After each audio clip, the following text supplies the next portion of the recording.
उत्कर्ष श्रेणी को स्वागत। आज FC9 कार्यफर्दर विषय वस्तु को चलो आलोचना करिबा। विषय वस्तुटी है विभाज्यतार नियम। यही अध्याय रे तुमे कौन शिखिब? 2, 3, 5, 6, 7, 9 और 11 विभाज्यता नियम संपर्क रे अवगत हेब। अच्छा पिलाए देख मु एठी 5टी संख्या देइछि, प्रत्येक को 2 द्वारा हरण कर।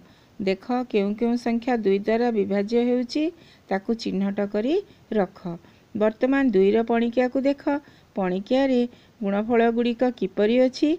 2, 4, 6, 8, 10, 12, 14, 16, 18 और 20।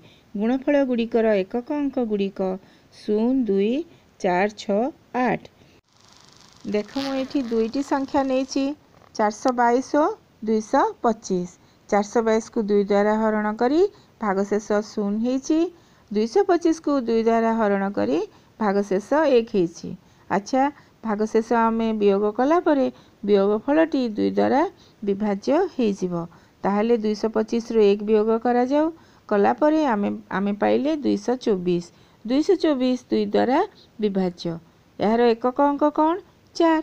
तुमको जो प्रथम रु संख्या गुड़िक देइथिली सेमानंक मध्यरु जेउ गुड़िक 2 द्वारा विभाज्य तार एकक अंक गुड़िक कौन कौन? हाँ 32 रो होची 2 आउ 94 रो होची 4। ताहले 2 रो विभाज्यता नियम हला जेउ संख्यार एकक अंक 0, 2, 4, 6, 8 सेही संख्या गुड़िक 2 द्वारा विभाज्य हेबो। अर्थात जेउ संख्यार एकक अंक जुग्म सेही संख्या 2 द्वारा विभाज्य हेबो। वर्तमान 3 रो पणिकिया को देख। गुणफल गुड़िक 3, 6, 9, 12, 15, 18, 21, 24, 27 और 30। अर्थात एठारे एकक अंक गुड़िक 0 ठारू देख आरंभ होईची आ 9 पर्यंत अछि। तेणु प्रत्येक अंक अछि। तेणु 2 रो विभाज्यता नियम परी एहार नियम होई परिबो नाही। एठारे मु 2टी संख्या नेछि। गोटी हैला 108 जहा को 3 द्वारा हरण कली भागशेष 0 हैला। अन्यटी हैला 325 जहा को 3 द्वारा हरण करी मु भागशेष 1 पाइली। 325 रु 1 वियोग कले वियोग फल केते? 324 जहा 3 द्वारा विभाज्य हेबो। आमे चलो 108 और 324 रो अंक गुड़िक जोग करिबा। 108 रो अंक गुड़िक जोग कले 9 आसीची आउ 324 रो अंक गुड़िक जोग कले 9 आसुची। 9 3 द्वारा विभाज्य सेथि पई 108 और 324 3 द्वारा विभाज्य। मात्र 325 रो अंक मानकर समष्टि 3 मिसाण 2 मिसाण 5 समान 10। 10 होची 3 द्वारा विभाज्य नुहे। तेणु 325 3 द्वारा विभाज्य नुहे। 325 रे 2 जोग कर 327। एहार अंक मानकर समष्टि 12। एहा 3 द्वारा विभाज्य। अर्थात 327 3 द्वारा विभाज्य। एठी मु आउ 2टी संख्या लिखिछि देख। 5432 3318। 5432 रो अंक मानकर समष्टि 14। 3318 रो अंक मानकर समष्टि 15। 14 3 द्वारा विभाज्य नुहे। तेणु 5432 3 द्वारा विभाज्य नुहे। 15 3 द्वारा विभाज्य। तेणु 3318 3 द्वारा विभाज्य। ताहले 3 रो विभाज्यता नियम कौन हैला? जेउ संख्यार अंक मानकर समष्टि 3 द्वारा विभाज्य सेही संख्या 3 द्वारा विभाज्य। पणिकिया देख कौन देखुच? गुणफल गुड़िक किपरि अछि? 5, 10, 15, 20, 25, 30, 35, 40, 45, 50। अर्थात एकक अंक गुड़िक 0 और 5। अर्थात 5 रो विभाज्यता नियम आमे लिखि परिबा जेउ संख्यार एकक अंक 0 और 5 थिबो सेही संख्याटी 5 द्वारा विभाजित हेबो। ताहले एठी मु तुमको केतोटी संख्या देइछि देख। ए जो 5टी संख्या देइछि सेमानंकु परीक्षा करी देख। सेमानंकर जहार शेष अंक 5 कि 0 सेमाने 5 द्वारा विभाज्य हेबे। ताहले इथिरु बाछिकी लेख किए 5 द्वारा विभाज्य। वर्तमान 6 रो विभाज्यता नियम विषय रे चिंता करिबा। अच्छा कहलो देखी 6 କୋଉ କୋଉ ସଂଖ୍ୟାର ଗୁଣଫଳ? 2 ଓ 3 ର ଗୁଣଫଳ ହେଲା 6।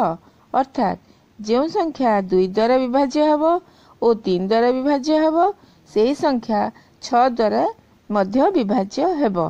ଏଇଠି ମୁଁ 5ଟି ସଂଖ୍ୟା ଲିଖିଛି। ପରୀକ୍ଷା କରି କୁହ କିଏ 6 ଦ୍ୱାରା ବିଭାଜ୍ୟ, କିଏ କେବଳ 2 ଦ୍ୱାରା ବିଭାଜ୍ୟ ଓ କିଏ କେବଳ 3 ଦ୍ୱାରା ବିଭାଜ୍ୟ। କେଉଁ ସଂଖ୍ୟା ଗୁଡ଼ିକ 7 ଦ୍ୱାରା ବିଭାଜ୍ୟ ତାହା ଆମେ ଜାଣିବା ଚାଲ। ମୁଁ ଏଇଠି 147କୁ 7 ଦ୍ୱାରା ହରଣ କରିଛି, ଭାଗଶେଷ 0 ପାଇଛି। 244କୁ 7 ଦ୍ୱାରା ହରଣ କରି ଭାଗଶେଷ 6 ପାଇଛି। ତାହେଲେ 244ରୁ ଭାଗଶେଷ 6 ବିୟୋଗ କରିବା ଆଉ 238 ପାଇବା। 238 7 ଦ୍ୱାରା ବିଭାଜ୍ୟ ହେବ। ବର୍ତ୍ତମାନ ଦେଖ କାହିଁକି 147 7 ଦ୍ୱାରା ବିଭାଜ୍ୟ? କାରଣ 147ର ଏକକ ଅଙ୍କ ହେଉଛି 7।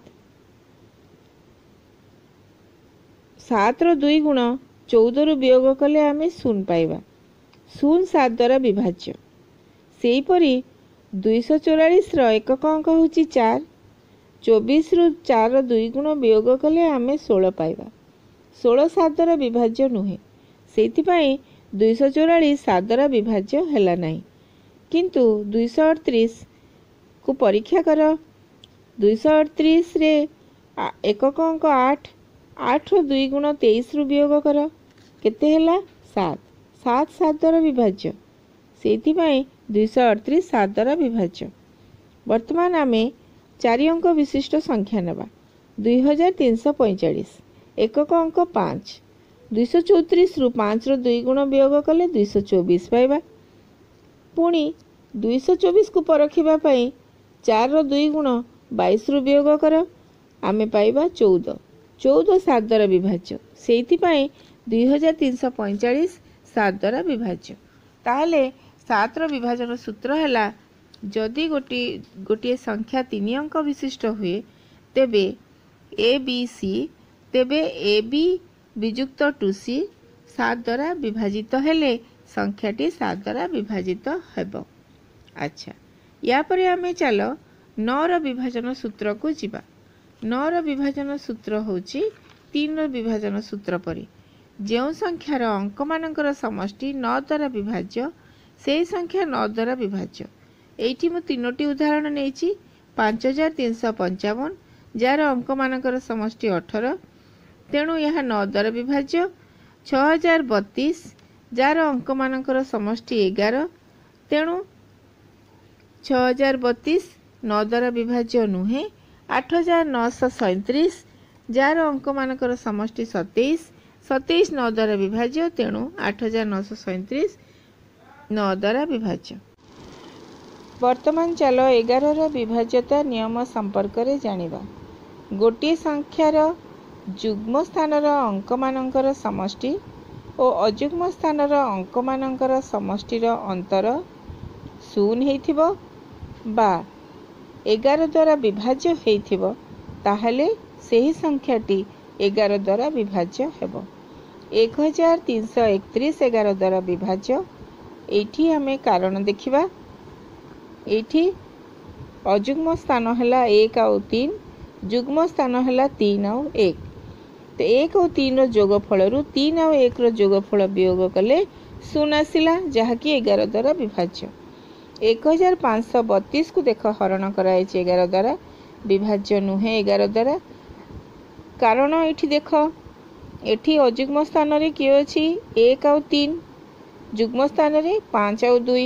ତ 1 3ର ଯୋଗଫଳରୁ 5 ଆଉ 2ର ଯୋଗଫଳ ବିୟୋଗ କଲେ ଆମେ ପାଇଲେ ବିଯୁକ୍ତ 3, ଯାହା 11 ଦ୍ୱାରା ବିଭାଜ୍ୟ ନୁହେଁ। ତେଣୁ 1532 11 ଦ୍ୱାରା ବିଭାଜ୍ୟ ହେଲା ନାହିଁ। 12591କୁ ଦେଖ। ଏଥିରେ 1 5 ଆଉ 1 ଅଯୁଗ୍ମ ସ୍ଥାନ, 2 ଆଉ 9 ହେଉଛି ଯୁଗ୍ମ ସ୍ଥାନ।